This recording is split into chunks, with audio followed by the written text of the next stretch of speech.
People are saying campervans are too expensive, campsites are too expensive. So is it really worth buying a campervan in 2025? You could be missing out if you don't have one. Today, I'm going to tell you why you should buy one, but I'm also going to tell you why you shouldn't. The reason we want one or need a van could be totally different from one person to the next. We will discuss that today, along with a very divisive, often used term, which can cause a few issues. Is this term being misused? You can share your thoughts on that later. Let's firstly talk about vans being expensive. It is partly true, to be honest with you, that new vans are certainly more than they used to be. But we need to remember here that the price of new vans, panel vans, etc., have increased, and therefore it's inevitable that the new campers have also increased.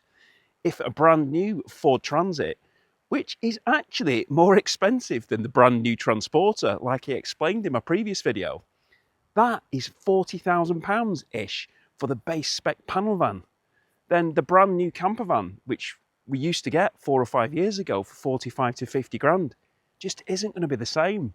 I did a few videos recently from the NEC Motorhome and Caravan Show, and I showed various different vans, VW Transporters and Ford Transits, from about 59 grand for brand new motor caravan registered ones, or even up to 140 grand for an eco wagon, which is pretty much the best of everything. A California Ocean bed, an electric Remo pop-top, underfloor heating, ABS suspension, etc, etc. But clearly that amount of money is not something that the majority of us have, and therefore a spec level which most of us could only dream of. However, the argument that campervans are too expensive is just not true. Yes, a brand new one might be outside your budget, but you don't need a new one. Most people don't have big amounts of cash to be able to buy these expensive vans. But on new vehicles, over 90% of vehicles in the UK are bought on some kind of finance. And that's doubled in the last 15 years. Our buying habits have completely changed. People aren't necessarily looking at the screen price of what the van's going to be. They're actually now looking what the monthly figure is. But that's another story for another day. Back to cheaper vans, as we don't need new. There are many people who have the lifestyle for half that amount, 20 grand even, 10k or even less.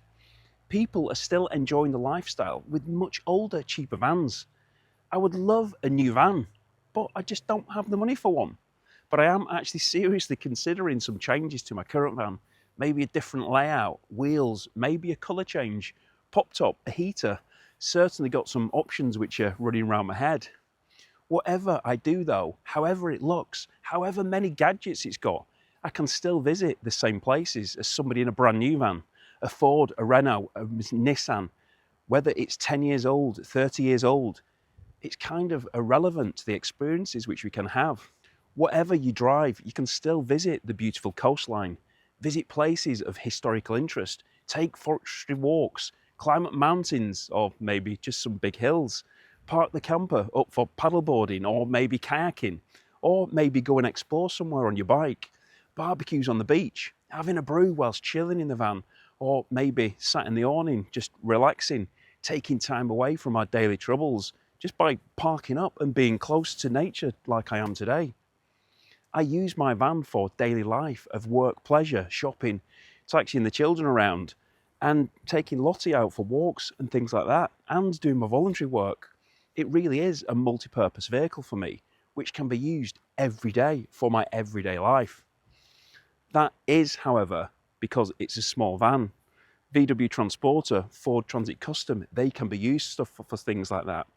But if we're talking about the bigger vehicles, the VW Crafter, a MAN TGE, or possibly a Mercedes Sprinter, there may be a little bit more thoughts required. These bigger vehicles can offer a lot more in the form of comfort, space, storage, and probably more gadgets. But for them to be able to do that, they obviously are bigger, meaning they aren't as agile for daily duties. Don't get me wrong, they could be driven if you wish. There are many vans of that size that are. However, they are more restricted in terms of parking, height restrictions, etc. If I had a VW Crafter camper van, which I genuinely would absolutely love, then it wouldn't be a daily driver for me. It would be more than likely parked up for most of the week. So while I only have the money for just this one vehicle, The option of a crafter size for me is not really a possibility. For you, however, that could be a different story. If you like a bigger van, then you will certainly benefit from that extra space.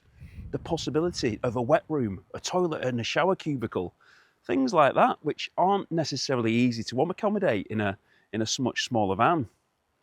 There's two pretty different types of camper vans there, but both are very, very popular. There's a big increase at the moment in the popularity of these bigger vehicles, but that doesn't mean that there's a fall in appeal for smaller vehicles. People progress, needs change. Some people want more space, others want a smaller multi-purpose van. Both markets have a lot to offer, but more on that coming up in a few weeks' time. People are concerned about the market crash, but I said at the NEC show that the good vans are selling, and I've spoken to some manufacturers even this month, and orders are being placed in December, a month that's historically been very, very quiet. So if people are buying in December, then surely that's a good sign for the industry. I have seen many people placing orders on the brand new California and also some other vans, but more on that coming up in next week's video. If you're not buying a brand new van, somebody else will be. There will be used vans in a few years' time, and those prices may well suit our budgets better, so we can have that van of our dreams and experience that freedom, the ability to wake up in different places without having a great deal of planning, different scenery, smells, different people, different climates. We can do the NC 500, the Southwest 300, the Southwest Coast 700, travel to Europe and beyond. And we can also experience festivals, live music events like the Dubbed Out Festival. You can give yourself a sea view for the night if you wish, breathing in that fresh sea air, watch the sunrise and the sunset from wherever you choose to park. Legally, of course. Another grumble that people have is it's too expensive to stay anywhere now. And again, there is a full video on that coming up in the next couple of months. So subscribe if you don't want to miss any of these upcoming videos. And whilst I do mention that topic, I do have to say, really, thank you very, very, very much for everybody who's supported me this year. Your kind words, your comments, just watching my videos and liking them. It genuinely is really, really appreciated. I know not everybody likes the videos. We've all got different personalities, but they are free, so yeah, you can't complain too much, I suppose. But I genuinely wish everybody a lovely Christmas. I hope you have a lovely break. Anyway, back to this expensive stay part. If you research properly, look in groups, there are lots and lots of places to stay, lots of cheap ones, very cheap. Some even have some great facilities. There are people who rarely pay or even never pay for anywhere to stay. It's a bit like buying the right camper van in the first place. You just need to research properly, make sure you know exactly what you're doing. Like only recently, I found that there's different places, even local to me, that I didn't even know existed, and they're really quite cheap to stay at. Before I come on to why you shouldn't buy a camper van, let's talk about a term that can be divisive, and that's van life. What does van life mean to you? Well, according to the Cambridge Dictionary, van life is the experience of living, usually permanently, in a motorhome or other vehicle that has been provided with somewhere to sleep, cooking equipment, and sometimes a toilet. And the key word there is permanently, and it's that there has been a huge increase in recent times as people have decided, for whatever reason it is, to give up the properties, sometimes the jobs too, and then begin a brand new life on the road. People's lives can change for better or worse. Some people may be just looking for a cheaper way of living with no mortgage, no rent, fewer bills. So they buy a van and then put their entire belongings within it. So for somebody who would like to live in a van completely full time, then buying a camper van as a home would potentially require a different mindset to those who are going to be just using it as a camper for leisure. But again, it depends on circumstances. Like, I know somebody who ran a business really, really successfully until a couple of years ago, and they packed it all in and they bought a small camper van for traveling around and then a larger one for living in permanently. Now, others possibly won't have that luxury and will probably be buying something much, much cheaper. But whatever the van is, the person living in it is said to be a van lifer. I've just actually seen 8 just parked up in random locations on my way here. A lot of us aren't buying a camper van to live in though. So are we not part of van life? To others, van life could mean that they own a van and they sleep in it, enjoying the outdoor lifestyle, but yet still living in a house. Regardless of whether you live in a van full time or you're a recreational camper, we have vans and we can enjoy the lifestyle. Let's not have this divide. Let's support each other. I'm pretty sure that most of us do, but somebody did have a pop at me the other week for saying van life, but each to their own, I guess. But let's kind of keep it friendly. So why shouldn't you buy a camper van in 2025? Well, firstly, if you cannot afford one, then obviously don't put yourself in any financial troubles. If you think a camper van is a way of having cheap holidays and breaks, then it absolutely can be, only if you research properly and buy a van cheaply.